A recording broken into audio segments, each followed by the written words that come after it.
الرحمن الرحیم الحمدللہ رب العالمین والصلاة والسلام علی رسولہ الکریم اما بعد۔ محترم حاضرین، تفسیر سورہ فاتحہ میں بسم اللہ الرحمن الرحیم کی تفسیر چل رہی ہے۔ کل کے درس میں ہم نے معلوم کیا تھا کہ بسم اللہ الرحمن الرحیم قرآن مجید میں کتنی مرتبہ آیا ہے۔ آج یہ جاننے کی کوشش کریں گے کہ بسم اللہ کے معنی کیا ہے۔ بسم اللہ کے معنی اللہ کے نام کے ساتھ میں ابتدا کرتا ہوں، شروع کرتا ہوں۔ یہاں یہ بات ذہن میں رکھیں کہ بسم اللہ میں صرف اللہ کا ایک نام نہیں ہے، بلکہ اللہ کے تمام ناموں کے ساتھ میں اس کام کی ابتدا کرتا ہوں۔ اسم اگرچہ کہ واحد کا صیغہ ہے، اسم کی جمع اسماء ہے، لیکن عربی گرامر کے اعتبار سے اگر مضاف واحد ہو تو جمع کا معنی دیتا ہے۔ جیسے قرآن کی ایک آیت ہے وَإِن تَعُدُّوا نِعْمَةَ اللَّهِ لَا تُحْصُوهَا، اگر تم اللہ کی نعمتوں کو گننا چاہو تو گن نہیں سکتے۔ یہاں پہ نعمت اللہ کہہ کے واحد کا صیغہ استعمال کیا گیا، نعمت یعنی ایک نعمت۔ کیونکہ یہ مضاف ہے اس لیے یہ جمع کا معنی دیتا ہے، حالانکہ عربی میں اللہ کی ایک نعمت کو گننا چاہو ایسے ترجمہ ہونا چاہیے، کیونکہ واحد ہے نعمہ۔ چونکہ وہ مضاف ہے اس لیے ترجمہ یہ ہوگا کہ تم اللہ کی تمام نعمتوں کو گننا چاہو تو گن نہیں سکتے۔ اسی طرح یہاں پہ بھی بسم اللہ کہہ کے اللہ کے ایک نام کا ذکر ہے، لیکن چونکہ اسم مضاف ہے تو اس کا ترجمہ یہ ہوگا کہ میں اللہ کے تمام ناموں کے ساتھ اس کام کی ابتدا کرتا ہوں۔ آپ دیکھیں کہ اس میں کتنی جامعیت ہے، اللہ کے بے شمار نام ہے، اللہ کے ناموں کو کوئی گن نہیں سکتا، اور اللہ کے نام اس کی شان کے مطابق ہے۔ تو ہم بسم اللہ کہتے ہیں تو گویا اللہ کے تمام ناموں کا واسطہ اور وسیلہ ہم لیتے ہیں۔ اللہ کے کتنے نام ہیں اللہ ہی بہتر جانتا ہے۔ بعض لوگ سمجھتے ہیں کہ اللہ کے 99 نام ہیں، لیکن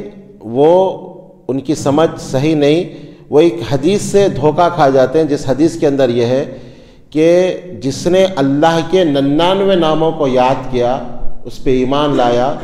تو اللہ تعالیٰ اس کو جنت میں داخل کرے گا۔ تو 99 ناموں کو یاد کرنے کی فضیلت ہے۔ اس کا مطلب یہی کہ اللہ کے صرف 99 نام ہیں، نہیں، اللہ کے بے شمار نام ہیں۔ اللہ ہی بہتر جانتا ہے کہ اس کے کتنے نام ہیں۔ مسند احمد کی ایک حدیث میں اللہ کے نبی صلی اللہ علیہ وسلم نے اللہ کے تمام ناموں کا واسطہ دے کر ایک دعا کی۔ آپ صلی اللہ علیہ وسلم دعا کرتے ہوئے کہتے تھے، خاص کر تہجد کی دعا میں، اللہم انی اسألک،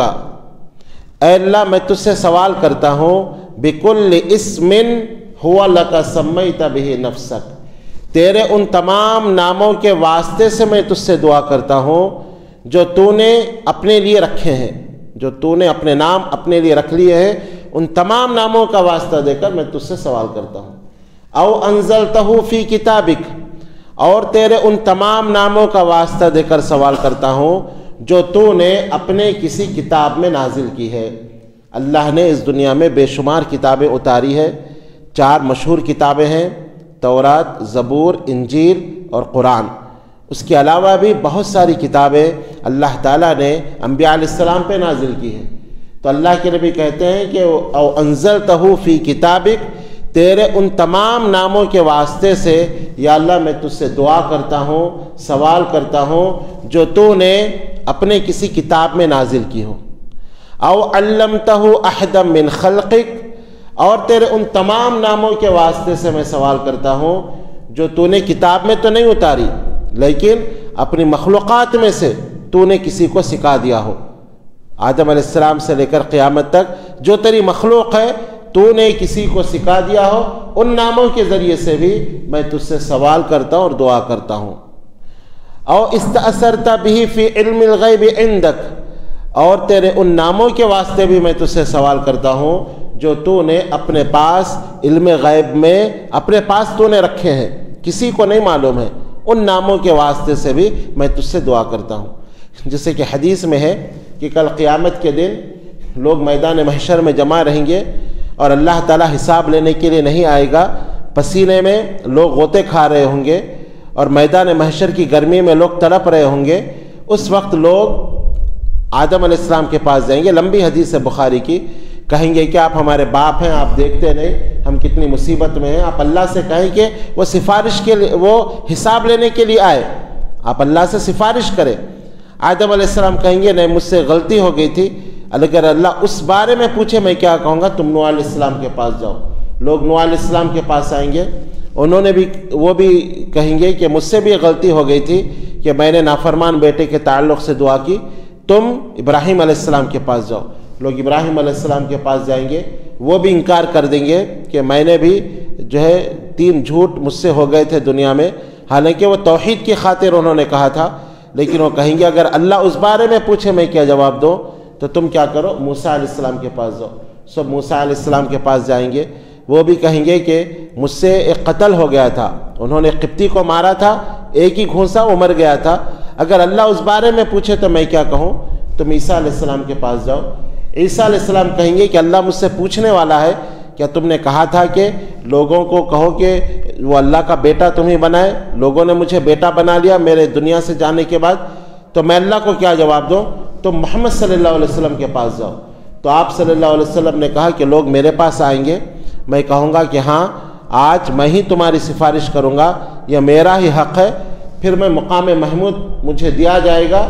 میں مقام محمود پر جا کر میں سجدے میں گر جاؤں گا،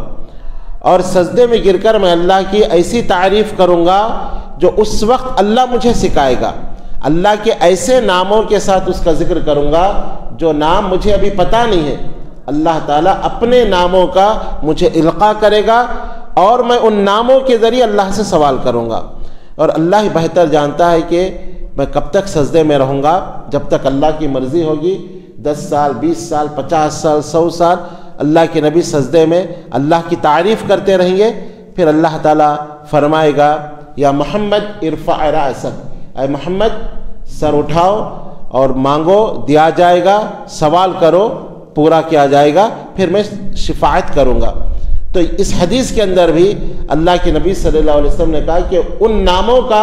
اللہ مجھے القاء کرے گا جو اللہ کے پاس علم غیب میں ہوں گے، جو کسی کو اللہ نے نہیں بتایا ہوگا، اس وقت اللہ القاء کرے گا اور میں ان ناموں کے ذریعے اللہ سے دعا کروں گا۔ تو یہاں پہ اللہ کے نبی صلی اللہ علیہ وسلم اپنی دعا میں یہ کہتے کہ یا اللہ ان ناموں کے ذریعے میں تجھ سے سوال کرتا ہوں جو تو نے اپنے پاس علم غیب میں رکھے ہیں، او استأثرت به فی علم الغیب عندک ان تجعل القرآن ربیع قلبی، کہ تو قرآن کو میرے دل کی بہار بنا دے، وہ نور صدری، میرے سینے کا نور بنا دے، وہ جلاء حزنی، اور میرے غموں کا مأویٰ بنا دے، وہ ذہب ہمی و غمی، اور میرے ہم غم مصیبتیں اور پریشانیوں سے بچنے کا ذریعہ تو اس قرآن کو بنا دے۔ تو اس سے معلوم ہوا کہ اللہ کے بے شمار نام ہیں، اور اس دعا کے اندر اللہ کے نبی صلی اللہ علیہ وسلم نے اللہ کے تمام ناموں کا واسطہ دے کر اللہ سے دعا کی ہے۔ تو ہم بسم اللہ کہتے ہیں تو اس کا مطلب اللہ کے صرف ایک نام کی ہم مدد طلب نہیں کر رہے ہیں، بلکہ اللہ کے تمام ناموں کا واسطہ دے کر اس کی مدد سے ہم کوئی کام شروع کرنا چاہتے ہیں۔ تو آپ اندازہ لگائیے کہ بسم اللہ میں کتنی جامعیت ہے۔ ہم بسم اللہ کہتے ہیں بغیر سوچے سمجھے، بسم اللہ کہتے ہیں اس پر غور کیے بغیر۔ اگر ہم کو یہ احساس ہو کہ بسم اللہ کہنے سے ہم اللہ کے تمام ناموں کا واسطہ لے رہے ہیں اور تمام ناموں سے ہم مدد طلب کر رہے ہیں، تو اس کے اندر ایک جامعیت ہوگی، اور اس کے اندر ایک آپ کے اندر ایک روحانی طاقت آ جائے گی کہ اللہ میرے ساتھ ہے اور میں اللہ کے تمام ناموں کے واسطے سے میں اللہ سے مدد طلب کر رہا ہوں۔ اللہ تعالیٰ سے دعا ہے کہ صحیح معنوں میں قرآن کو سمجھنے کی توفیق عطا فرمائے۔ آمین یا رب العالمین۔ وآخر دعوانا الحمد للہ رب العالمین۔ سبحان اللہ بحمدہ۔